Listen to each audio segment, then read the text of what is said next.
Hi everyone, welcome back to another week of OWIP in the Hart classrooms.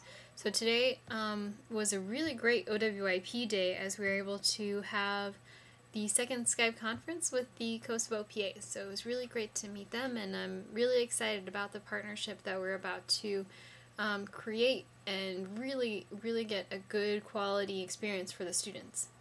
I wanted to give an update on the classroom today at Hart Middle School. I went in today with Eliza and Mike again, and we found that it was actually a very tough class to lead. I mean, some days are going to be harder days than others in these classrooms, and a lot of it depends on not just our presentation and not just the way that we are, but also the kids' attitudes. Even though we need to learn how to gauge that and how to work with it. So the students today were very tired and very we walked in with kind of bad negative attitudes, and so it was really hard to get started. I think one of the reflections that we had as a team was that we wanted to create a more welcoming classroom environment and atmosphere, so that the students feel a lot more welcome and they're able to enjoy what we're doing, as opposed to feeling like it's just school and that they're bored. So we're going to work on that for next time. So today we're able to first pick up right back up where we were last week and kind of explore what we'd done before. So just a quick recap about what we'd done before. And then we introduced the journal project. So the journal project is just having the students just produce free writes, so writing about whatever they want to write about with regards to what we've taught in the classrooms and reflecting on that experience. So we asked for half a page, and hopefully we'll be able to read those and respond to them, and then get something sent to Kosovo so that you guys can share, so that it can be shared with the middle schoolers in Jakova, right? I'm gonna still work on that. So then we started reading Mrs. Jayalakshmi's story. We did part 2 and part 3. They're in your syllabus. This is part 2. So we just read, we had different students reading one paragraph, another paragraph, and then the other one. We skipped this part because we'd already done the statistics and the statistics activity last week, and then we thought that the action for the MDGs should come later after they've identified problems in their own communities. So we were going to hold off on that, and we decided to keep going with the discussion on the because as it says in our lesson plan, we then wanted to move on to a discussion about episode 2, and then on to a video discussing gender equality and inequality. Unfortunately, the video did not work, so we had to skip that, and we had to go straight to episode 3. So we did episode 3, and we had once again different students reading this.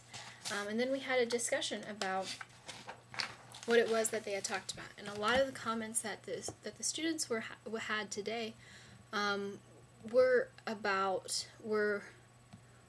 generalizations, actually. They were generalizations about, I think there's a line where it says that Mrs. Jayalakshmi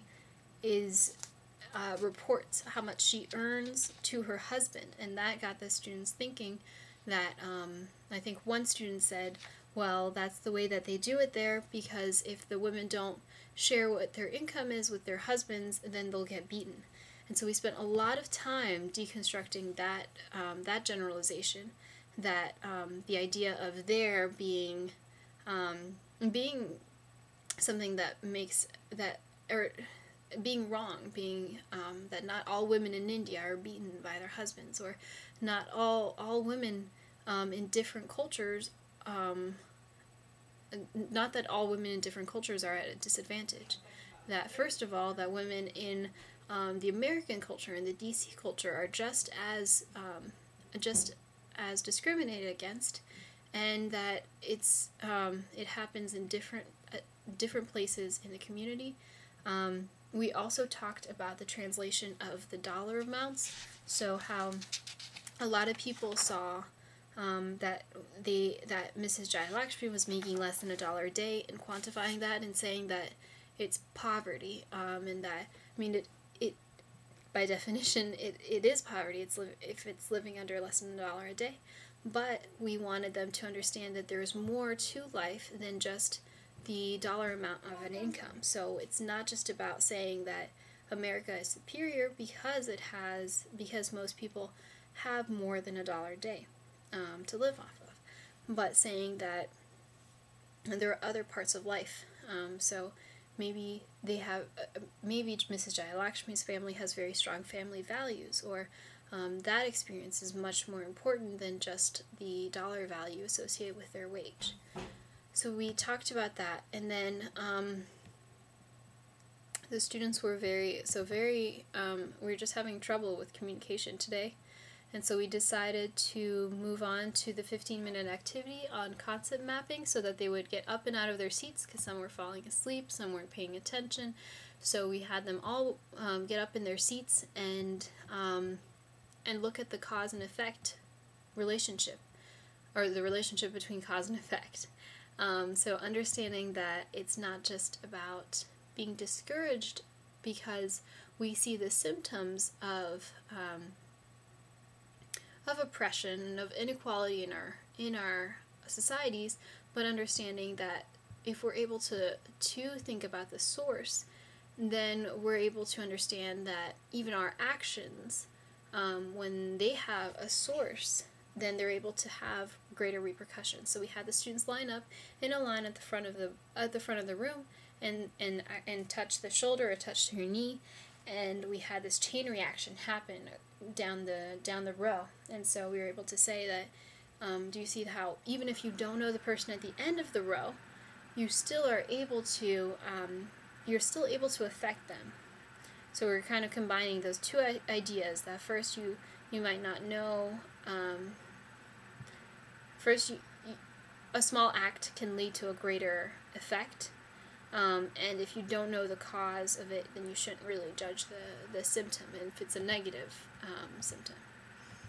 And then that was it for today. We didn't get through very much, but we're really looking forward to next time. So the students are going on spring break this week on Friday for a week and then a day. So we'll be missing 2 weeks of the Hart classroom, and hopefully we'll be able to catch up after, and we'll be able to collaborate a lot more with you guys in Kosovo, and hopefully set up some means of communication. So that was Hart 8 this week.